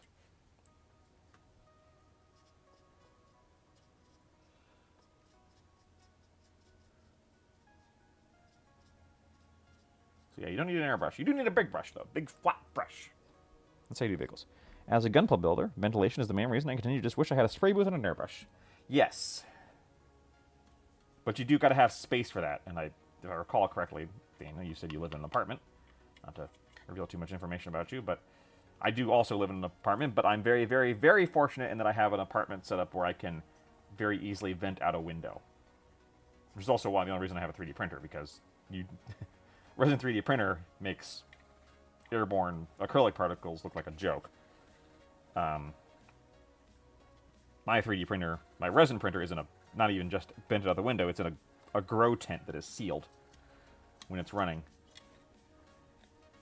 Because I have no desire to get new and exciting forms of cancer. Just I refuse to 3D print. In the office, I sit in a big chunk of my day and not spraying enamel paints in there. Yeah, and I don't mess with it. Even though I have a ventilation setup, I do not trust it for enamels, and I don't use enamels. Just end of story. Like, could I, if I put on a face mask and turn my ventilator up to full speed, would it probably be sufficient? Yes, it probably would. I don't trust that, and I don't care. It's not worth my life or my health. Which is a shame, because I've got some really cool enamel paints, like the Streaking Grimes, that would be wonderful to airbrush, because you can do some really cool things with those. But I don't even use those with a brush much, because the fumes are prohibitive. I do live above a wood shop that has some slightly better ventilation, but I still don't. It's not built for chemical ventilation. It's built for wood dust ventilation. And so I don't mess with that. Plus, I don't think the owner would like me doing that in there. I once used his grinder to grind off some PLA for cosplay, and he was like, please don't do that again. It put dust everywhere. Which is fair. Don't mess with the guy's tools, you know. People underestimate that impact even FDM printers on your quality. Yeah, it's still microparticles. That's why mine is across the room. Like, that's why I don't have one set next to me. It's also vented out that window, because, and in a little tent, because it's heat plastic, and heating plastic all day long is not great.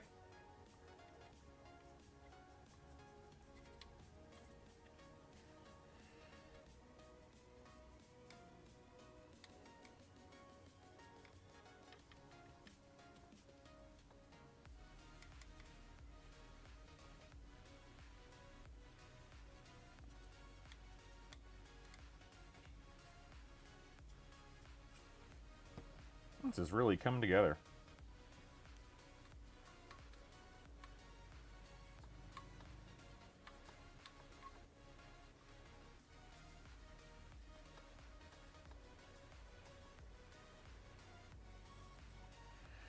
Now, normally, like, so here's the thing.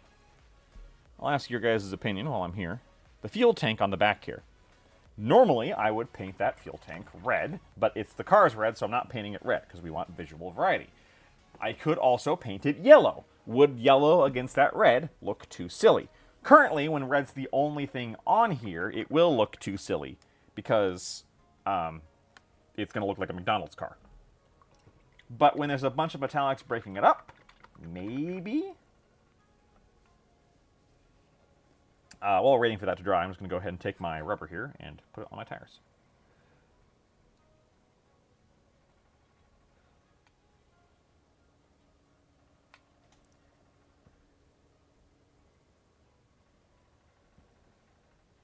Alright, sorry. Gotta do it where you guys can see, or there's no point. Not that any of you, I'm assuming, are taking painting tips from this. But I always like to talk about it, just in case. And also because, you know, gotta talk about something. Now, of course, I don't even know if this is going to be the final color on the wheels, because it's a ash waste scum racer. So this is going to get dusted to absolute heck.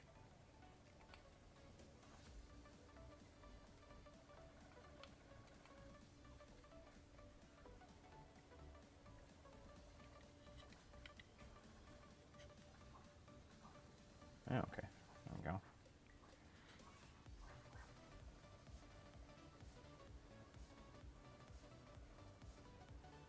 So these tires might not, this tire color I'm putting on might not even matter in the end. So which is why I'm not going to spend a ton of time on it.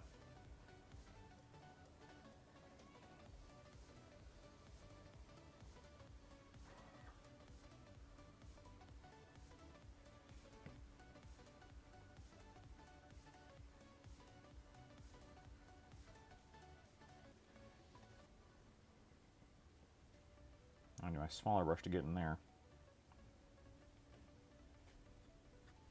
Why am I painting the underside of the tires? Great question. Don't know. Alright.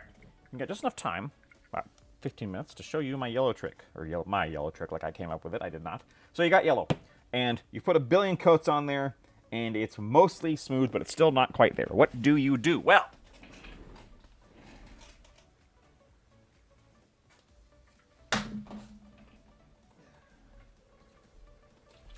you grab a contrast paint, specifically the Imperial Fist Contrast. What this does, because it is so just an incredibly pigmented yellow wash, basically. It's basically a wash with tons and tons of pigment in there. And you just put this over all of it with a bigger brush than that, because that's going to ruin that brush. And a smaller brush than that. In between. Goldilocks, just right. You just take yellow, you put it on there, and this will kind of cover up the sins of the yellow, right? It doesn't work over, like, you know... And you could, technically, if you wanted to, like, spray paint it white and then do this, although I find that doesn't quite work well. This thing covers really well, but you can see by the swatch I've got on there that it does have a slight contrast effect.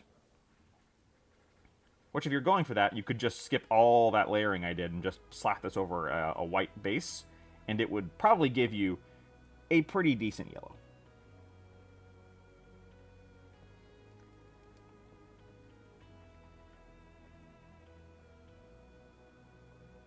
But this will fill in a lot of the nooks and crannies where we had trouble getting that paint brush or getting the yellow to be, like, decent. It'll help smooth out the yellow, tie it together, get rid of some of those brush strokes if you're having trouble with that. Now, you could just, like, learn to paint better, but I haven't done that yet, so I can't tell you how to do that. Sorry.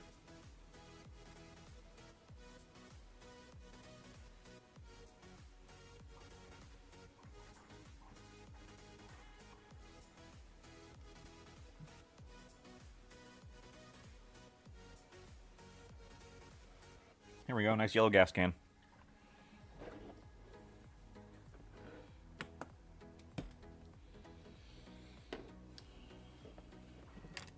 Let's grab some more Corvus. Which, it's always a trap to open these too much, because if you open those too much, it's how it gets behind there and clogs it, which is a design feature, as they got caught saying many, many years ago, and people just kind of forgot that, like, they just outright admitted that they make the pots so that they have to, you know, that they break and clog things, so you buy more paint.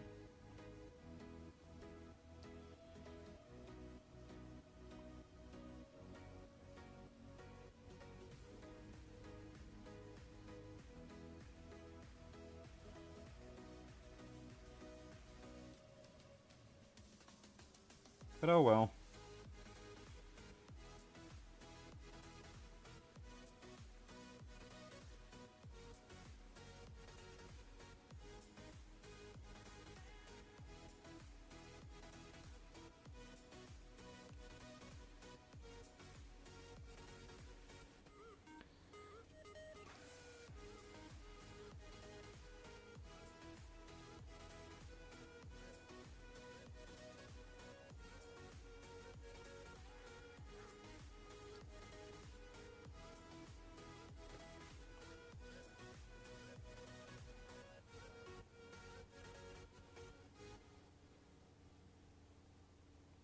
Okay, you can tell I was holding my breath doing this because I'm stopped talking.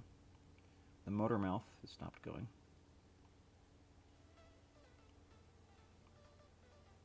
Oops.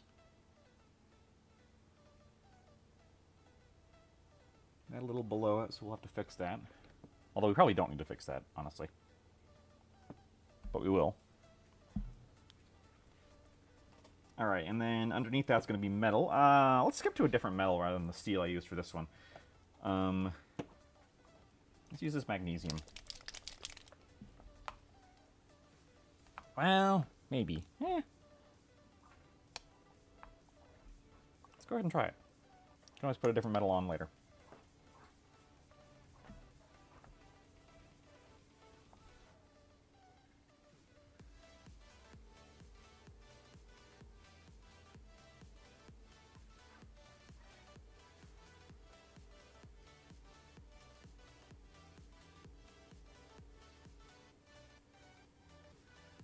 do like the Prochrome metals as well. They're nice and fluid.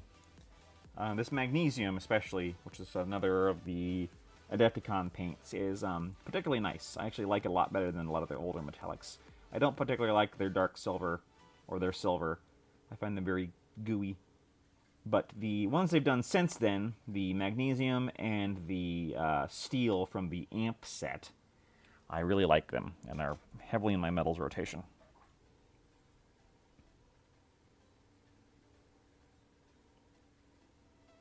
There we go. There we go.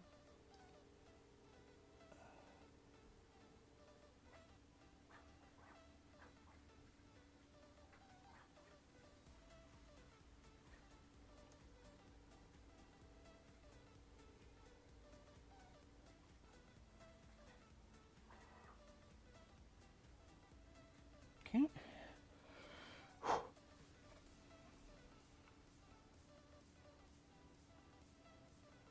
Okay.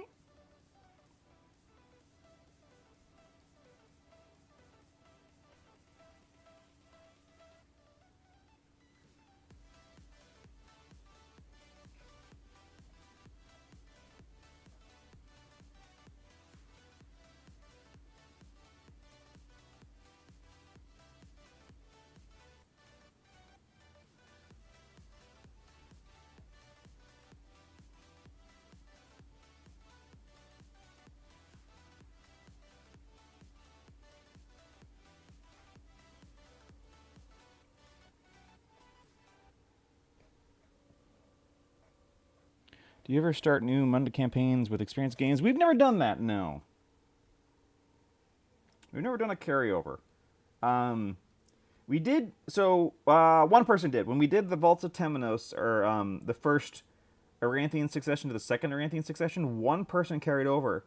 But interestingly, every other person decided to start a brand new game. And I think the reason why is because all of us are addicted to variety. And we all want to do new things. And we all want to experience a lot of the different things that Necromunda has to offer. So I think every one of us went like, yeah, but I played Orlok last campaign, or I played Vansar. Now I want to do something different. And so we all did. Except one person who's a friend of the show, Sean, whose only gang is squats. So he didn't do a new gang because that's all he has. And he carried over, and it worked fine. Had to, use the balancing mechanics and all that stuff, because he was certainly farther ahead than all of us. But it worked. But yeah, I think we are all, we're all flighty and mercurial. We are all people who like to play lots of different things. That's why we like talking about all the different gangs. So when the opportunity comes up to try something new and different in a new format, we almost always take it. And that's what we did last time, and that's what we're probably going to do again. Now, whether that's a good or a bad thing, only you can decide that. It depends on you, right? But for us, we tend to. He did Escher too. Oh, right, yeah, he did do Escher too, right. Forgot about Escher. He does have Escher. Did he ever carry over with Escher? I can't remember. I didn't play that last campaign that you guys were playing.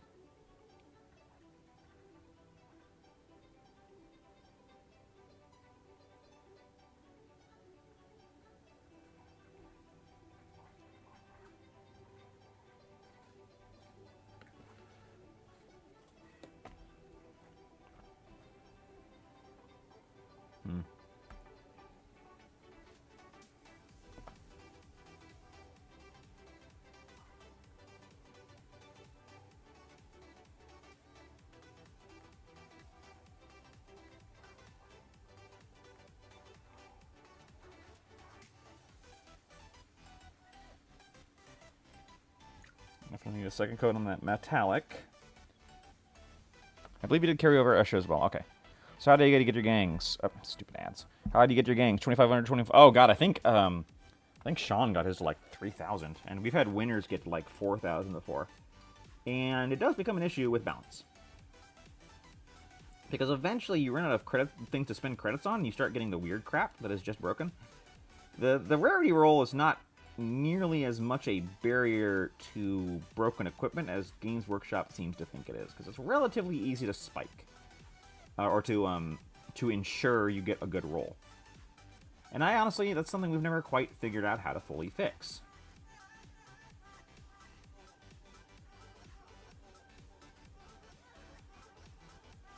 Without making the person who's got his, who's spent all that time and effort on his gang getting it to 4,000 credits, like, you want to feel good. You want to feel like you're badass, right? Like, yeah, I'm an unstoppable monster. I've won, and I've deserved that.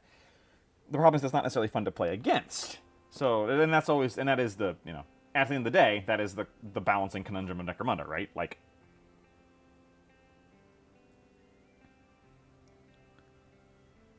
any campaign game where there are winners and losers, and in real life, the answer is, well, no, the person who's winning the campaign goes on to win the war, and they crush their opponents before them. That's how it works. Unfortunately, that doesn't make good gameplay. No one likes being crushed in their off time. Well, if you do, I'm not going to kink shame you, but...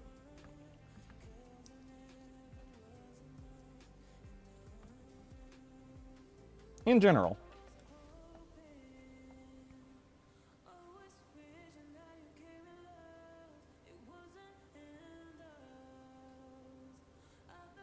But yeah, when all's said and done, that is the challenge of Necromunda and other skirmish-based campaign games is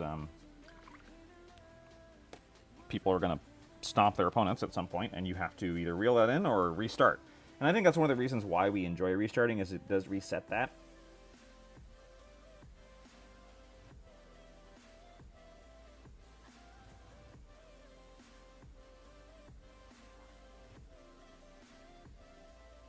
It's kind of an enforced, okay, you've had your fun, you won, you kicked butt and took names, time to call it a day.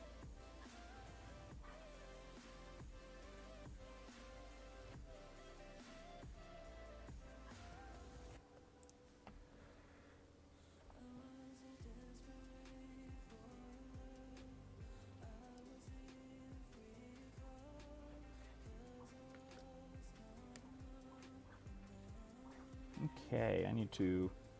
Eesh, I'm doing the thing where I'm layering the same detail over and over and over again because I'm sloppy.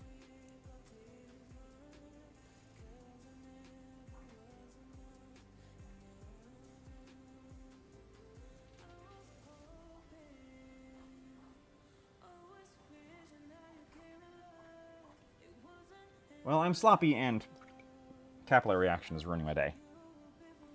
That means your prospects never advance. Very rarely, unfortunately. Yeah, that is the big downside. Is that, yes, our prospects almost never advance. Because prospects functionally take at least 2 campaigns. Unless you're really ramping up the XP. I don't know if we've ever had a prospect outside of that. And unfortunately, the other downside of Necromunda is that even if your prospects do advance, you are at a numerical credit rating disadvantage to somebody who has a similar champion without all the stuff the prospect has, almost always. Because the advancements are worth more points than just the increase in skill is, usually.